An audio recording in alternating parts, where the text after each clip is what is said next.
China kembali menjadi sorotan dunia setelah memperkenalkan sistem pengawasan publik generasi terbaru yang menggunakan teknologi pengenalan wajah super akurat berbasis kecerdasan buatan.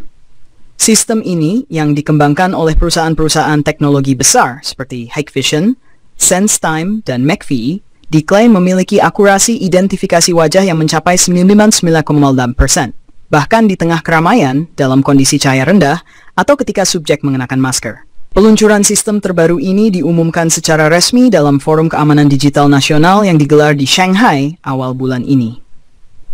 Sistem tersebut merupakan bagian dari jaringan besar bernama Skynet, proyek pengawasan nasional yang telah berjalan lebih dari 1 dekade, dan kini memasuki fase paling ambisiusnya. Pengawasan real-time dengan presisi AI. Teknologi ini memanfaatkan database biometrik raksasa yang terhubung ke kamera-kamera cerdas di tempat umum seperti jalan raya, stasiun, pusat perbelanjaan, hingga sekolah dan kawasan industri.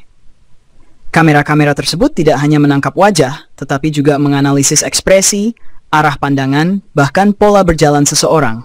Semuanya dilakukan dalam hitungan milidetik oleh sistem berbasis deep learning. Menurut para insinyur pengembang, sistem ini dapat mengenali individu dari jarak 100 meter lebih, dengan kecepatan proses kurang dari 0,2 detik.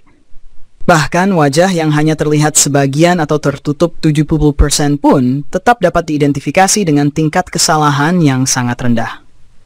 Pemerintah Cina menyebut teknologi ini sebagai bagian dari strategi smart governance untuk menciptakan masyarakat yang aman dan tertib. Dalam praktiknya, sistem ini digunakan untuk berbagai kepentingan, dari pelacakan kriminal buron, manajemen kerumunan saat acara publik, hingga deteksi dini potensi kerusuhan. Namun, di balik kecanggihannya, sistem pengawasan ini juga menuai kritik dari organisasi hak asasi manusia. Amnesty International dan Human Rights Watch menyuarakan keprihatinan atas potensi pelanggaran privasi dan kebebasan sipil. Mereka memperingatkan bahwa teknologi ini dapat digunakan untuk memantau oposisi politik, aktivis, atau kelompok minoritas, seperti yang dilaporkan terjadi di wilayah Xinjiang. Pihak berwenang Cina menolak tuduhan tersebut dan menegaskan bahwa teknologi ini digunakan secara legal, dengan pengawasan ketat dan dalam koridor hukum nasional. Mereka menyatakan bahwa sistem ini penting untuk melindungi warga dari ancaman keamanan dan meningkatkan efisiensi aparat penegak hukum.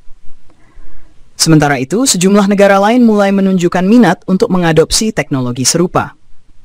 Beberapa pemerintah di Asia Tenggara, Timur Tengah, bahkan Eropa Timur dilaporkan tengah menjajaki kerjasama dengan vendor Cina untuk membangun sistem pengawasan cerdas di kota-kota mereka.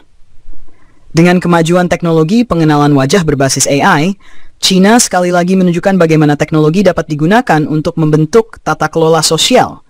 Sebuah pergeseran yang memicu perdebatan global tentang batas antara keamanan dan privasi.